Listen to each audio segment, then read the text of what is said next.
The room went quiet the moment Sylvie Marchetti walked through the doors of the Fairmont's grand ballroom. And Derek? No, not Derek, that was another woman's story. This was the night Sylvie stopped being invisible. She hadn't planned to arrive at the Pemberton Group's annual gala looking like that. The deep burgundy gown was her sister's idea. The heels were a compromise, and the man beside her, tall, composed, the kind of calm that made rooms pay attention, was Adrian Rowe, the most respected name in Canadian commercial real estate.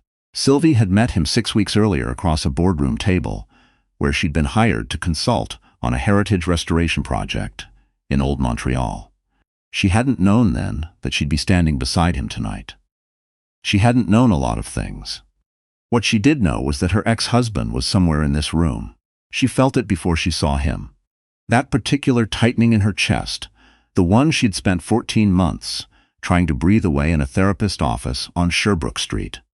Then she heard his laugh, the smooth, performative one he reserved for clients and cameras, and she turned her head slowly, the way you turn towards something you've been bracing for. There he was. Callum Whitmore, 43 years old, managing director of Whitmore Architectural Group, charming in the way that expensive suits and good teeth make a man look trustworthy. He was at a table near the center of the room, leaning close to a woman Sylvie recognized immediately. Daphne O'Brien, 29, junior partner at Callum's firm. The woman who had been, what was the word Callum had used? A distraction. That had been his word 8 months ago. Standing in the kitchen of the house they'd bought together in Westmount, when Sylvie had found the messages and confronted him with a steadiness she still didn't understand.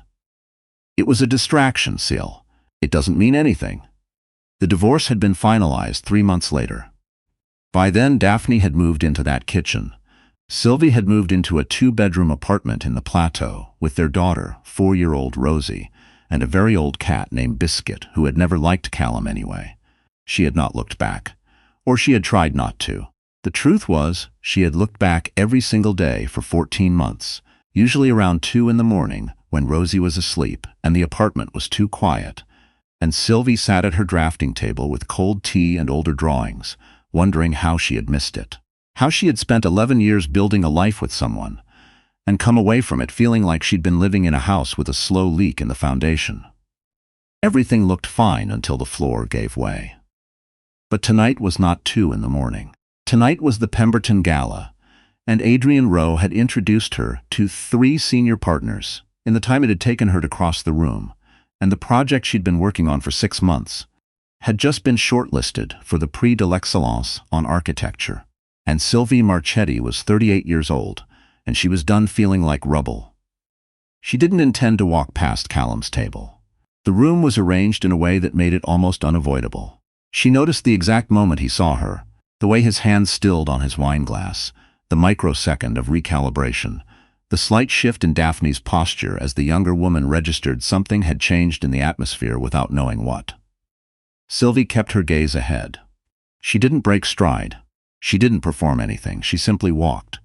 It was Adrian who paused, because someone had called his name from a nearby table, and introductions were made, and Sylvie found herself standing in the general orbit of her ex-husband for the first time since the day she'd signed the papers.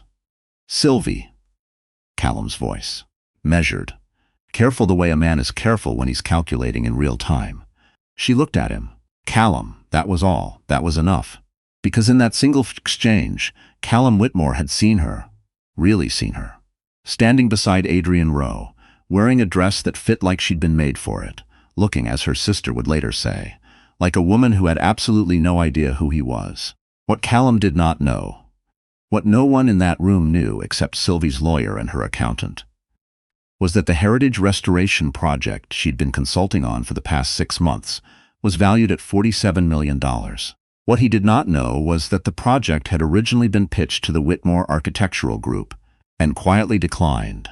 What he did not know was that the preliminary concept drawings, the ones that had won the commission, were derived directly from work Sylvie had developed during her time at Whitmore, work she had documented, dated, and filed under her own name, work she had done on her own time on weekends while Rosie napped, and Callum was somewhere he said he was working.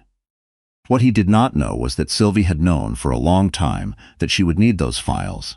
She hadn't told anyone that, Not her sister, not her therapist, not even her lawyer at first.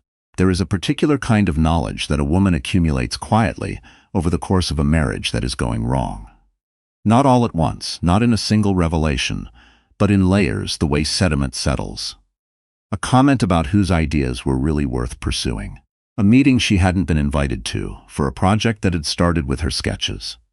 A pattern of small erasures that she had, for years, tried to explain away. She had stopped explaining them away somewhere around year 9.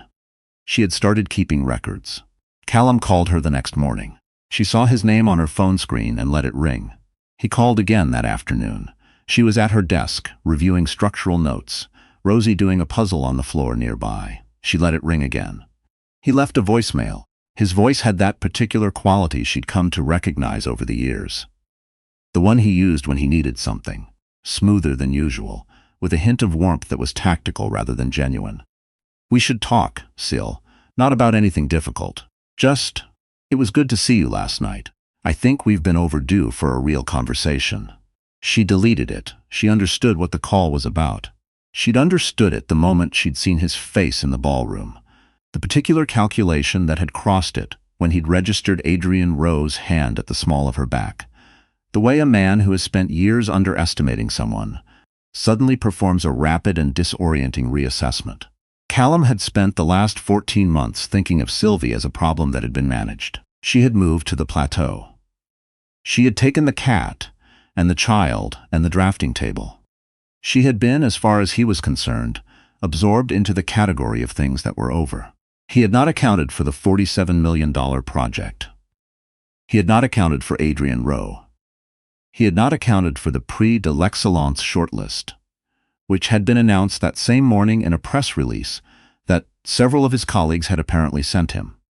She knew all of this because of her old friend Renee, who worked in the same building as Whitmore Architectural Group and had texted her at 8:15 in the morning. "Your ex's assistant just printed something and looked like she was going to be sick. Are you by any chance winning an award?" Sylvie had smiled at that, the real kind, and sent back a single champagne glass emoji. The problem, when it came, arrived in the form of a letter. Sylvie's lawyer, a sharp, unhurried woman named Patricia Belanger, called her on a Thursday afternoon with the kind of neutrality in her voice that meant the news was not good. The Whitmore Architectural Group had filed a claim, asserting that the preliminary concept drawings, submitted for the Heritage Restoration Project, constituted intellectual property developed under Sylvie's employment at the firm, and that the commission had therefore been obtained through misappropriation. Sylvie sat very still when she heard this. Rosie was at preschool. The apartment was quiet except for Biscuit moving around in the kitchen, investigating something. She said, "When was my employment at Whitmore terminated?" 14 months ago, Patricia said. "And when were those drawings created?" "That's exactly what we need to establish." "I know when they were created," Sylvie said. "I have the original files, time-stamped, on my personal laptop, which I have never connected to the Whitmore network." A pause. "All of them?" "All of them." Another pause, longer. "Sylvie, how long have you been keeping those files?" She looked out the window at the street below. At the ordinary Thursday afternoon of it, people walking dogs, a delivery truck double-parked, a woman with a stroller moving at the unhurried pace of someone who has nowhere to be except where she already is. "Long enough," she said. What happened next happened both slowly and all at once, the way these things always do. Patricia filed a counter-response. The time-stamped files were submitted for independent verification. A forensic IT consultant reviewed the metadata, the creation dates, the edit history, the cloud backups. Everything held. The drawings had been created on Sylvie's personal laptop over a period of 14 months, beginning 5 months before she'd left Whitmore, continuing through the separation, the divorce proceedings, Rosie's 3rd birthday, 2 nor'easters, and 1 very bad week in February when Sylvie had barely slept, and the concept for the east facade had come to her at 3 in the morning, and she'd sat up and drawn it by hand first, then transferred it, and that hand-drawn original was still in a folder in her desk drawer, dated in her own handwriting. She gave the hand-drawn original to Patricia. Patricia looked at it for a long moment. Then she looked at Sylvie. "Did you know when you started keeping these records that you were going to need them?" Sylvie thought about how to answer that honestly. I knew, she said, that it was the kind of thing I should be able to prove. The claim was withdrawn 6 weeks later. She found out on a Tuesday morning, standing in line at the cafe on Rachel Street, where she went most mornings before dropping Rosie at preschool. Patricia's text came through, just as the barista handed her a flat white. She read it once, then again, then put her phone in her pocket and picked up Rosie's hot chocolate from the counter and walked outside into the October air, which was cold and bright and smelled of leaves, and stood there for a moment. Rosie was tugging on her hand. Mayman, it's cold, I know, baby. She looked down at her daughter, 4 years old, absolutely certain of everything, wearing a yellow raincoat on a day with no rain because she liked it, and felt something in her chest loosen. Not all at once, but a start. Let's go. The shortlist announcement had done something to the landscape of Sylvie's professional life that she hadn't fully anticipated. She had understood, intellectually, that the project was significant.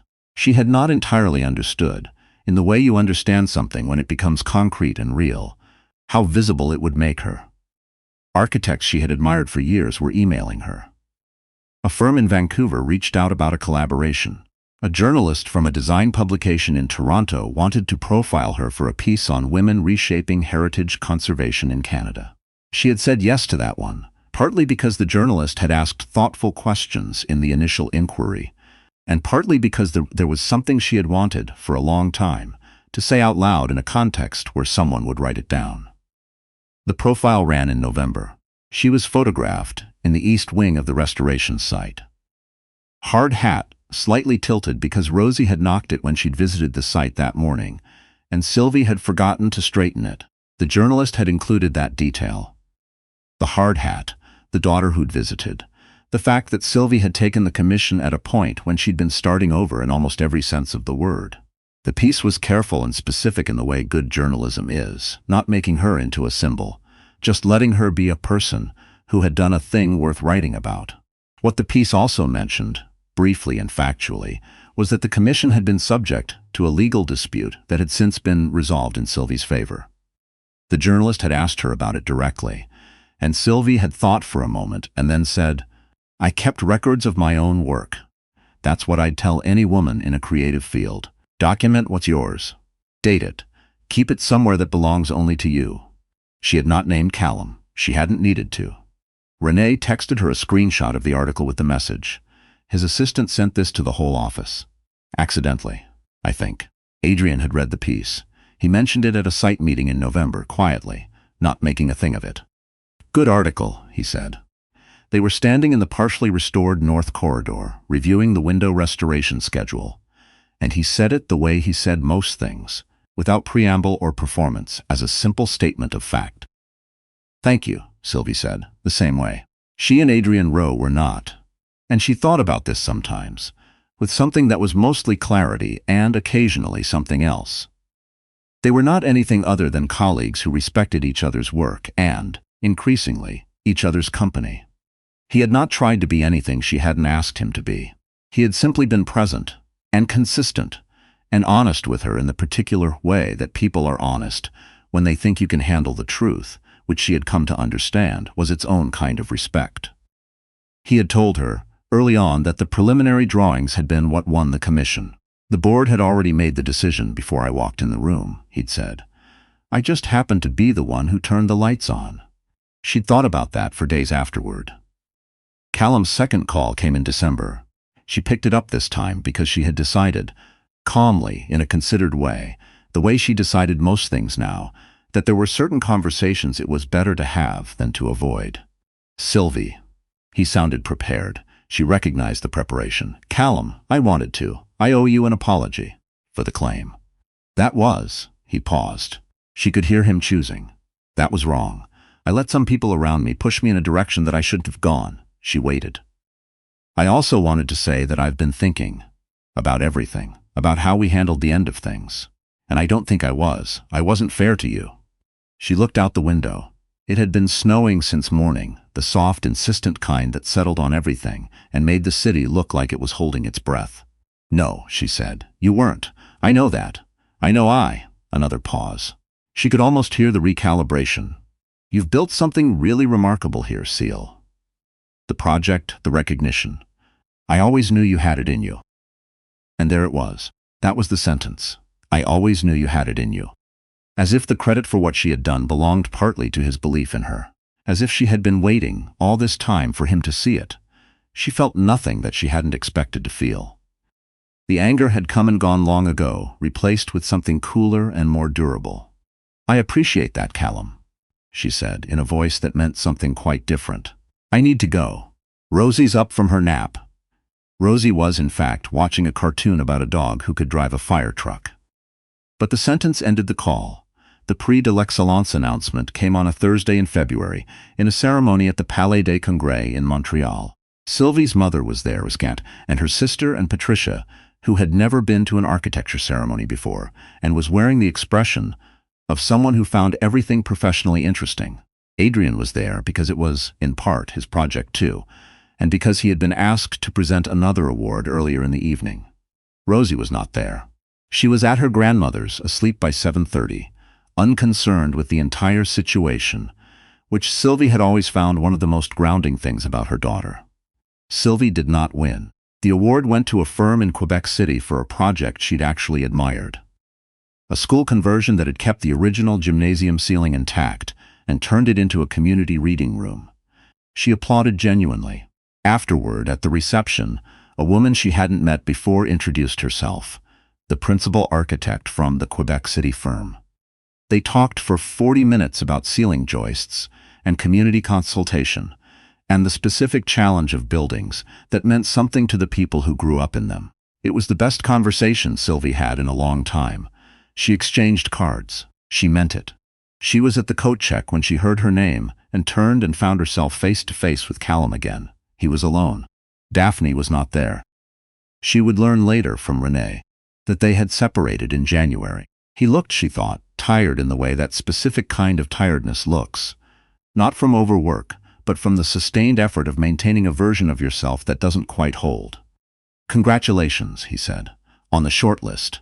On all of it. Thank you, she said. He looked at her for a moment in a way she recognized, not the calculating look from the ballroom, but something older and less managed, the look of someone who has arrived too late to a place they should have stayed.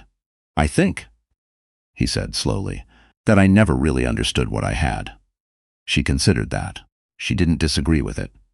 But she also understood, in a way she hadn't been able to articulate until recently, that understanding it now, arriving at this recognition from the far side of everything they had broken, was not the same as having done something with it when it might have mattered. The insight was real. The timing made it, if not irrelevant, then beside the point. I think that's probably true, she said, and her voice was not unkind, because she wasn't unkind, and because she had long since stopped needing to be anything to Callum Whitmore except honest. Take care of yourself. She collected her coat. She walked out into the February night, which was cold, the way Montreal in February is always cold. Seriously, with commitment. And her sister was waiting at the bottom of the steps with the car running and the heat already on, because her sister had always understood her better than most people, and had driven 45 minutes in the snow to be there, and was now leaning over to open the passenger door and saying, "Well, tell me everything." Sylvie got into the car. She put on her seatbelt. She looked at her sister, who was watching her with the particular attention of someone who has been worried about you for a long time and is trying to read whether the worrying is over yet. "Drive," Sylvie said. And then, "It's over. I mean really over. Not in the way where you say it's over and you're still carrying it around. The actual over." Her sister looked at her for a moment longer. Then she put the car in gear. They drove north through the city, through the snow and the orange glow of the streetlights, through the neighborhood Sylvie had walked and driven and lived in for most of her adult life, the city she had built herself back into, slowly and without anyone's permission. They talked about small things. Rosie's recent obsession with the fire truck cartoon, their mother's new habit of sending news articles at midnight, a restaurant on Bernard that was supposed to be good. The ordinary texture of a life that was, incrementally and then all at once, hers again. Sylvie watched the city go by. She thought about the east facade drawing she'd done at 3 in the morning during that bad week in February, The one that was now, in some form, standing in old Montreal, in stone and glass and reclaimed wood, visible from the street, holding something up. She thought about the hand-drawn original still in her desk drawer, dated in her own handwriting. She thought, that is mine. I made that. No one can take it back.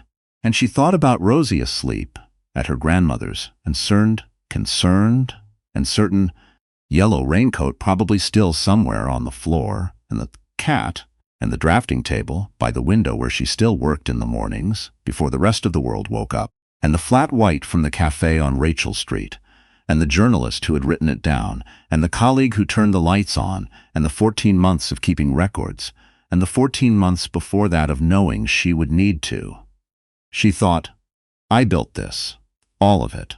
I built it while the floor was still giving way, and then I built it again on ground that was mine. She thought about none of this in a grand way. She just thought it quietly, the way you hold something true that has taken a long time to become certain. The snow kept falling. The heater hummed. Her sister was saying something about the restaurant on Bernard, whether they should try it this weekend, whether their mother would come. Yes, Sylvie said. She meant all of it. Let's go.